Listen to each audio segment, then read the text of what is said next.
Imagine a quiet workshop, its windows fogged by the warmth of breath and lamp oil. The scent of paper, sharp, clean, slightly earthy, mingles with the faint tang of glue.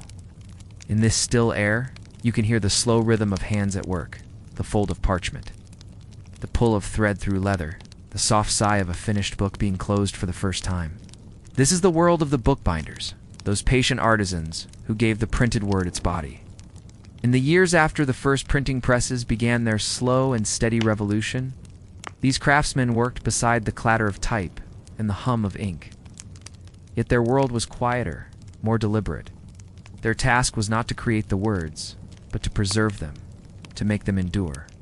Tonight, we'll linger in their company. We'll follow them through their long days in dim workshops. We'll trace the lives of those who built the first bookbinding guilds, and explore the silent secrets left hidden between the pages of history.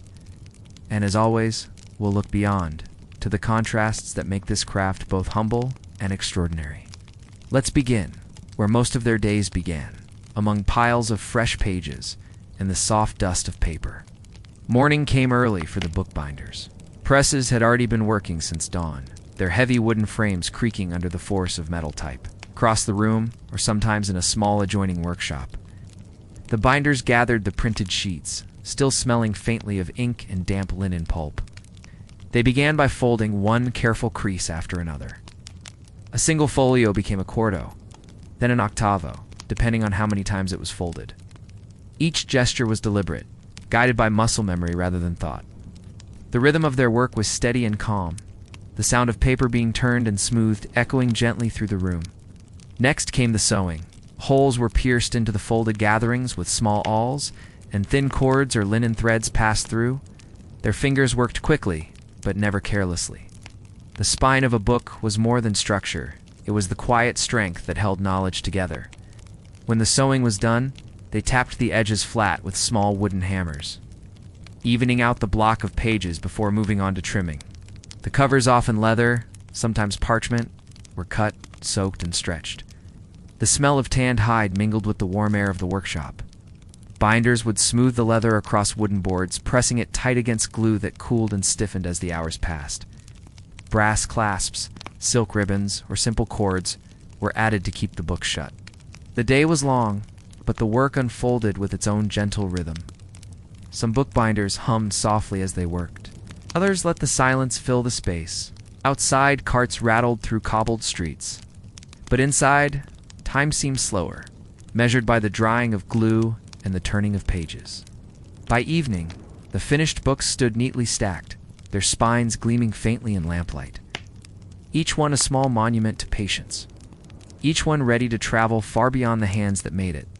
To understand the bookbinders, one must also step into the world that gave them work, the dawn of printing.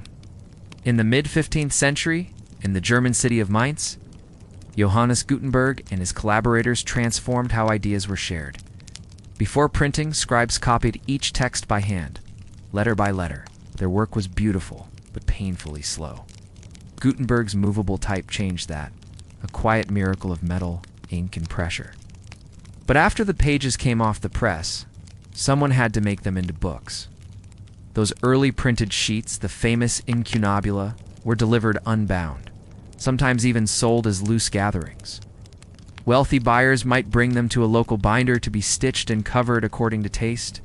Gutenberg's followers, like Peter Schoeffer and Johann Fust, established workshops that combined printing and binding under one roof. The crafts began to intertwine, the rhythmic hammering of type beside the gentle tapping of hammers closing book spines.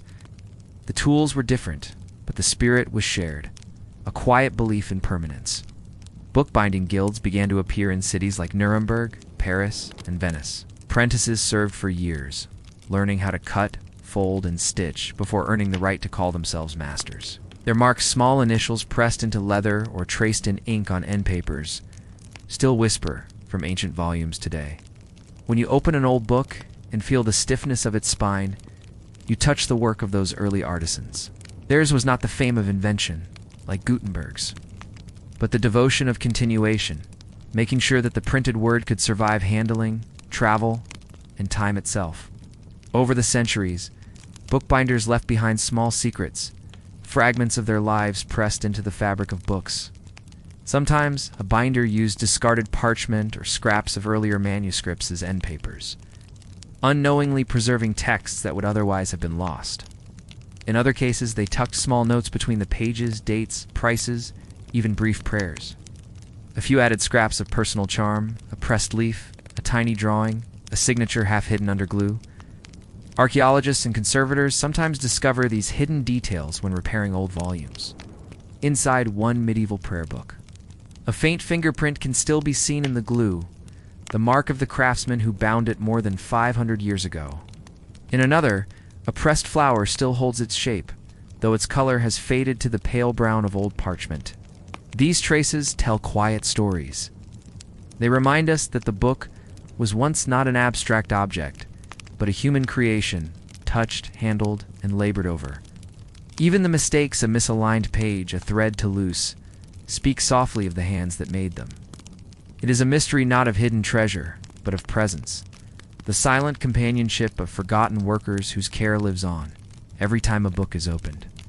While bookbinders worked in their still rooms, the world outside their windows was anything but quiet. Cities grew, trade routes expanded, and wars reshaped borders. The books these craftsmen bound traveled across continents, from scholars in universities to merchants keeping accounts, from preachers to kings.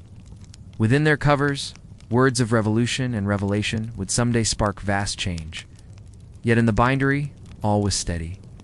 The binder's knife cut with precision, the thread pulled taut, the press creaked faintly as covers set into shape. In that calm, the noise of the world fell away.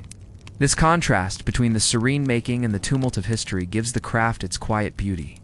The binder did not need to know what the words inside said. Their task was the same for scripture or satire, for love poems or ledgers.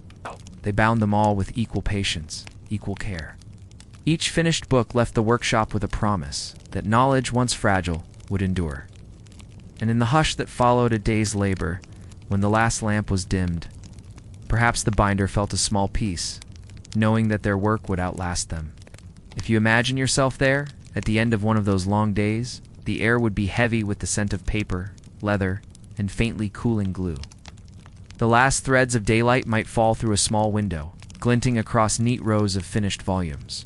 The world outside still turned loud, restless, ever-changing, but within the bindery, time was bound too. Each book a vessel of stillness, each one a fragment of quiet continuity. And so, as you drift now into your own rest, think of those hands folding, pressing, stitching the fragile into something lasting. The bookbinders of early printing houses, their rhythms steady, their patience endless, their legacy still turning softly on every page.